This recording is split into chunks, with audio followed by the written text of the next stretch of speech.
السلام على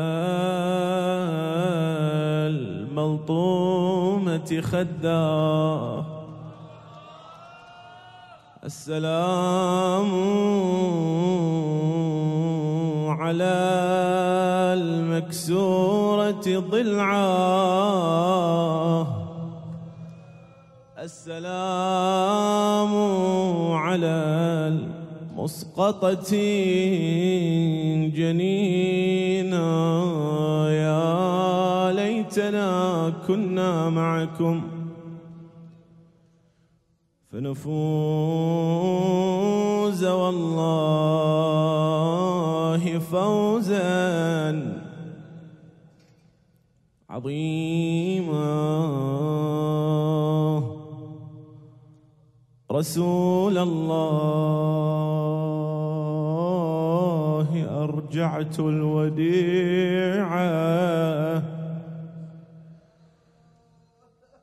وقد هتكوا قداستها المنيعة، فسلها عن تفاصيل الفجيعة إذ اختلست وماتت في شجاها. هذه أبيات على لسان علي بن أبي طالب سلام الله عليه. هذه الليلة ليلة عاشوراء الأولى، وفي شهر محرم هي ليلة عاشوراء الثانية.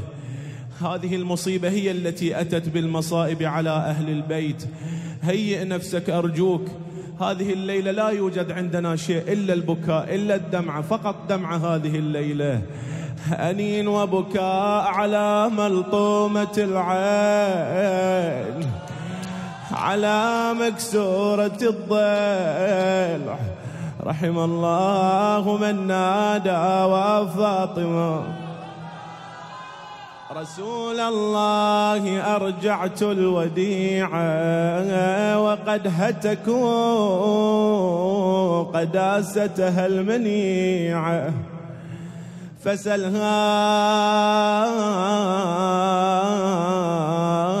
فسلها عن تفاصيل الفجيعة إذا اختلست وماتت في شجاها. يا علي يا علي قضت حزنا بأرزاء وقهري، ونار الباب في الأحشاء تسري، فعنها قل يا مختار صبري، وذا متن انحنى مما دهاها. بعد يا علي فصل لرسول الله صلى الله عليه وآله. عليها قد تضافر كل ظالم، وفاطم لم تعد تبدو كفاطم. يا رسول الله فاطمة تغيرت بعدك، أصبحت فاطمة جلدا على عظم يا رسول الله، أصبح في يدها بدل السوار أصبح سوداد الصوت على يد فاطمة. عليها قد تضافر كل ظالم، وفاطم لم تعد تبدو كفاطم. غدت ما بين منتفض وظالم، إنه فتسمع الدنيا بكاها. يا ويلي يا ويلي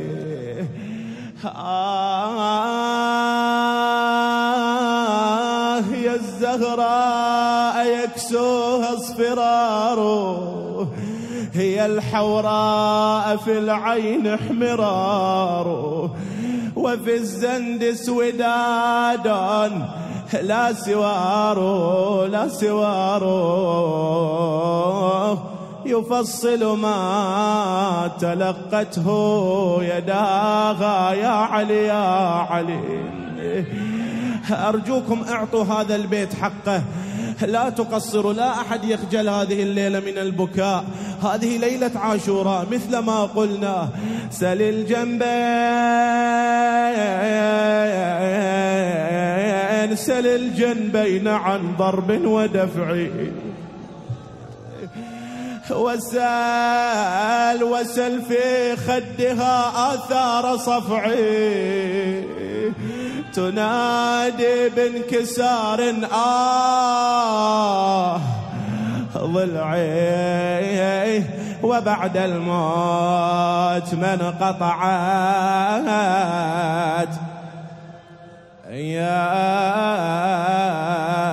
دماها. عظم الله أجري وأجوركم، أحسن الله لي ولكم العزاء. لما استشهد رسول الله صلى الله عليه وآله انقلب الناس على أعقابهم وحاروا بعده صلى الله عليه وآله. فلما رأى أمير المؤمنين عليه السلام خذلان الناس إياه وانقطاعهم إلى غيره لزم علي داره، وصار لا يخرج لا لجمعة ولا لجماعة. فقال بعضهم لآخر: لم لا نرى ابن أبي طالب يأتي ويبايع في من يبايع؟ فقيل إنه في داره وامتنع عن الخروج. قالوا: ابعثوا إليه من يأتي إليكم به. قالوا: ومن نبعث؟ قالوا: ابعثوا إليه قنفذا، فإنه عبد فظ غليظ القلب ومن الطلقاء. فقالوا له: يا قنفذ، اذهب إلى بيت فاطمة واطرق الباب وقل لعلي لكي يأتي حتى يبايع. فذهب قنفذ ومعه جماعة وطرق الباب على فاطمة. فقالت لهم فاطمة: ما تريدون؟ فقالوا: نريد عليا حتى يبايع. فقالت لهم عليها السلام: إن ابن أبي طالب لن يخرج إليكم. فعاد قنفذ إلى المسجد وأخبر الجماعة بما قالت الزهراء عليها السلام. فقيل له: ارجع وقل لعلي يخرج، فإن لم يخرج فاكسر الباب عليه وادخل إلى داره. رحم الله من نادى وفاطمة. رجع قنفذ إلى دار الزهراء وطرق الباب طرقا عنيفا وهو يقول: اخرج يا علي وإلا كسرت الباب ودخلت عليك. وقفت فاطمة وراء بابها فقالت: أحرج عليكم الوقوف على باب داري، أحرج عليكم الدخول داري. ثم انصرف إلى المسجد ثانية وقال له ما قالت الزهراء، ثم قال: ما لنا وللنساء.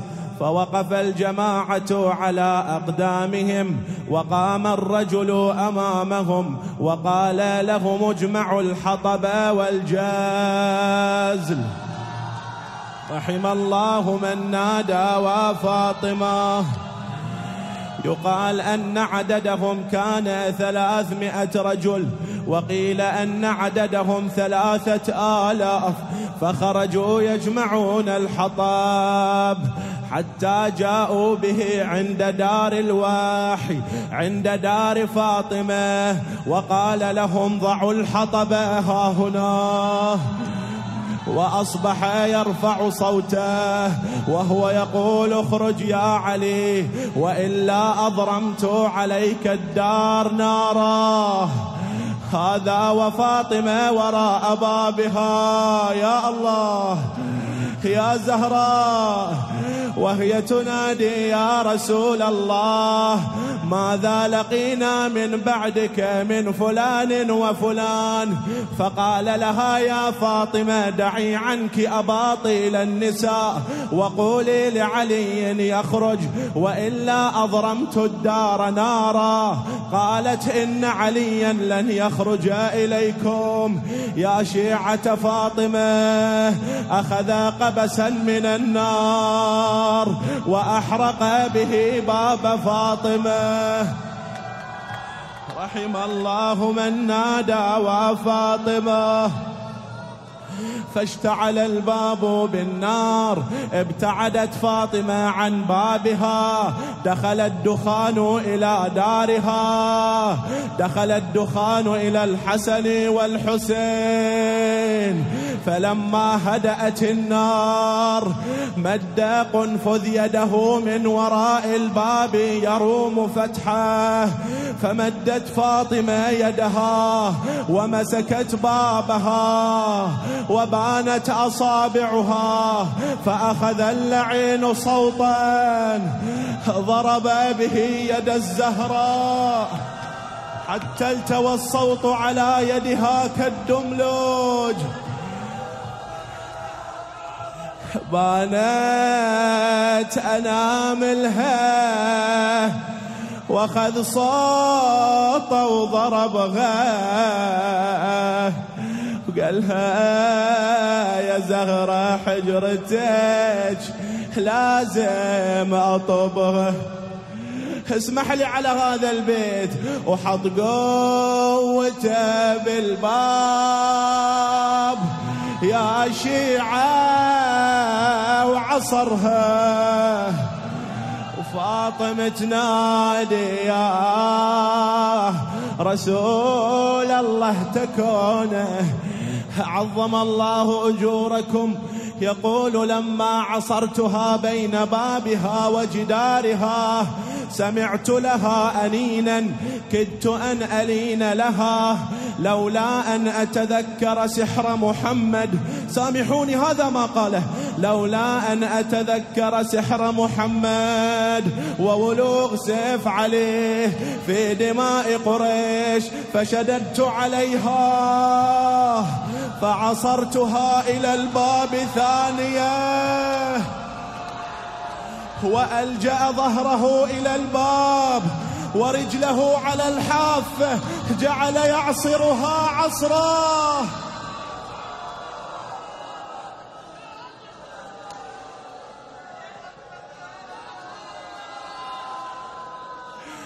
يقول سمعت صوت تكسر ضلعين من أضلاع فاطمة. رحم الله من نادى وفاطمة. أنا ما أدري شلون بكاكم لو كنت عند بابها، كيف كنتم ستبكون لو رأيتم فاطمة يفعل بها ما فعل بها، ما خلصت المصيبة يا حبيبي. يقول دخلت إلى دارها فاستقبلتني بوجهين أعشى بصري نوره فرفعت يدي يا الله، فرفعت يدي وصفقتها من وراء الخمار صفقة انتثر لها قرطها. رحم الله من نادى وفاطمة. يقول اصفعتها وشفت دم بديه أثار الدمى من جفنها الزكية أسبها وكأنها غريبة وسبية تقلي حجابي وقلها اش علي. سبيت أبوها وبكت وتحسرت ما حكت. شخص قال شفتها وشفت غام حزنها زحف تمشي وتقوم تدور على بنها. اجا قنفذ بصوت رغم دم جفنها ولاها وضربها وغدا ازرق متنها. بعد صرخة في هذا البيت واحد دفعها برمح يسطرها فوق الجارح.